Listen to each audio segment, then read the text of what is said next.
Configuring AWS Amplify Subdomain setup is a straightforward process that enables you to host your web application on a custom subdomain. To begin, navigate to the AWS Amplify console and select your app. First, click on the Domain Management tab and then click on the Add a Custom Domain button. Enter your domain name and select the DNS provider that manages your domain. If your DNS provider is not listed, you can configure the DNS settings manually. Next, create a subdomain by clicking on the Add a Subdomain button. Enter the subdomain name and select the branch that you want to associate with the subdomain. You can also configure the subdomain to use a specific environment, such as production or staging.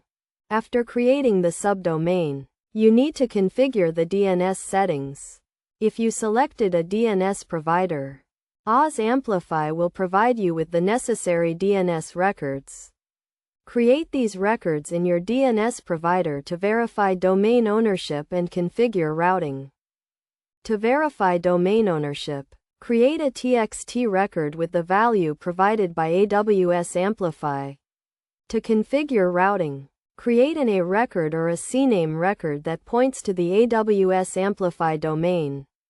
Once you have created the DNS records, click on the Verify Domain button to complete the setup. Best practices for configuring AWS Amplify subdomain setup include using a secure connection, configuring routing for multiple environments, and monitoring DNS record propagation.